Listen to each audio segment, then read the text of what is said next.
Hey Neil, how's it going? Obviously, start with the unfortunate news about Andre. I guess just as a leader of that room, how much does that sting for him and you guys? How do you feel about moving forward? I guess about. Yeah, it hurt us. Me personally, Dre, a close friend of mine on this team.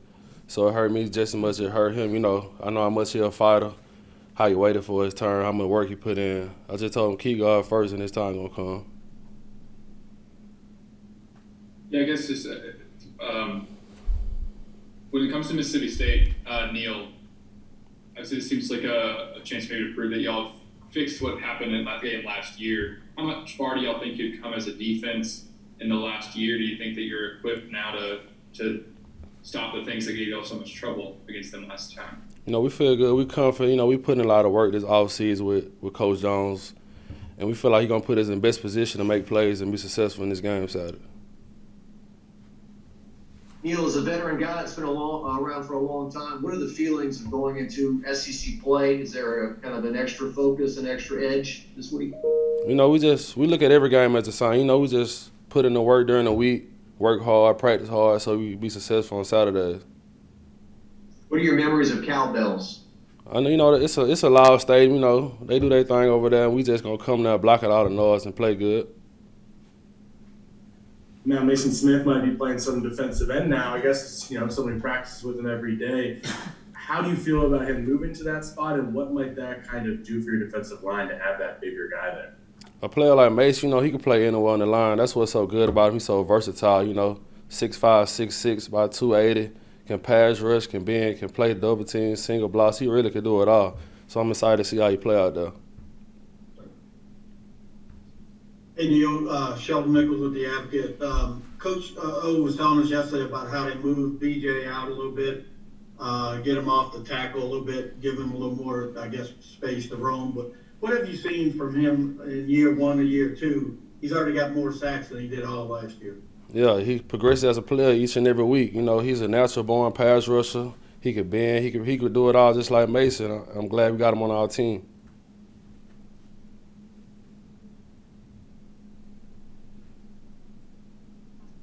Yeah, hey Neil, this is Glenn West here. A couple guys on that interior defensive line that maybe don't get a whole lot of the shine are Joseph Evans and now even Jacobian Guillory seems to really kind of coming on here. Just talk about the depth now that you guys have. Obviously with Mason moving over to DN, just how the interior still looks pretty solid. Jacoby, my guy, he played nose behind me. I took him under my wing. I try to make him better. He make me better. He an energy type of player. We got a lot of depth. Hey Neil, this is Shay Dixon. Speaking of depth, I guess Coach O said this morning that it looks like next week Glenn Logan might be back and could be back to practicing, maybe even play against Auburn. You mentioned those other guys. What does a guy like Glenn bring to that defensive tackle room when he's back out there with you? G-Lo, he's a student of the game. He always in the playbook. He always watching film, so he tell us what the O-line gonna do. He's just a very great student of the game, and I'm excited to get him back out there. Hey Neil, this is Nick Lopez with Tiger TV, and it looks like the past couple of weeks that the D-line has really been like the spark plug for the defense. Can you elaborate on that a little and talk about how you plan to continue that?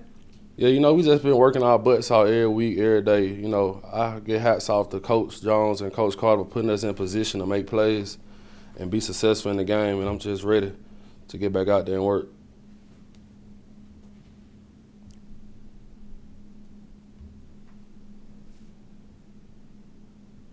Hey Neil, I mean, this might be a dumb question, but is there different ways you have to prepare when you're going against an air raid, kind of knowing they will be passing? You would assume most of the game.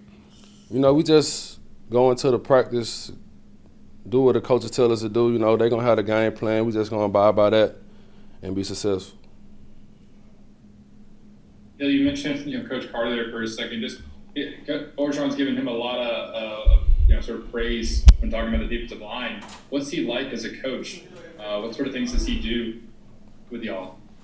Like I said before, he had 80 career sacks in the NFL. So what he brings to the table, everybody gonna buy in and listen.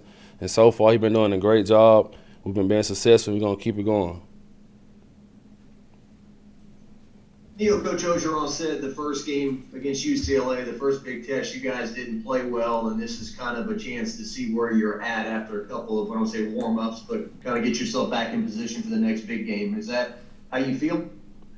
I mean, yeah, we ain't played too good. We could have played a lot better, but the coaches went back and watched film and figured out how they could put us in better position to make plays, and they did that. And we've been putting that on for 2 weeks now. We're gonna keep it going throughout the rest of the season. Hey Neil, Coach O was telling us yesterday that the coaching staff started game planning for this game way back in the summer.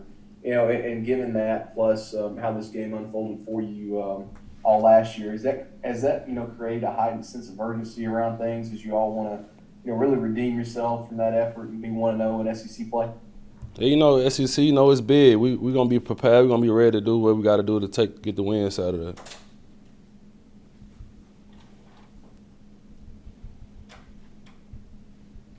Hey Neil, a couple of maybe technical questions. Just what does Andre do to get you all those looks? You talked about his sacks and his history. I mean, is he really getting down there with you guys and showing you the techniques that you need to use? And then kind of going back to kicking, I think it was BJ out a little bit further. What does that do? Does that just enable him to get more speed, or to keep the offensive lineman's hands off of him? What does that distance of being kicked out further do for a defensive lineman? As a DN, you play 5 technique, you be outside the tackle. So he get out there, he got plenty of space to work pass rushes, play the 5 technique against the run, and that's going to make him be successful as a player and us be successful as a defense, the type of player he is. And with Coach Carr, he get down and dirty with us. I mean, one practice, he put the pass on and we was going against him, and he had shoulder pads on. So, he's a great coach, and I'm very, very thankful we got him on our team.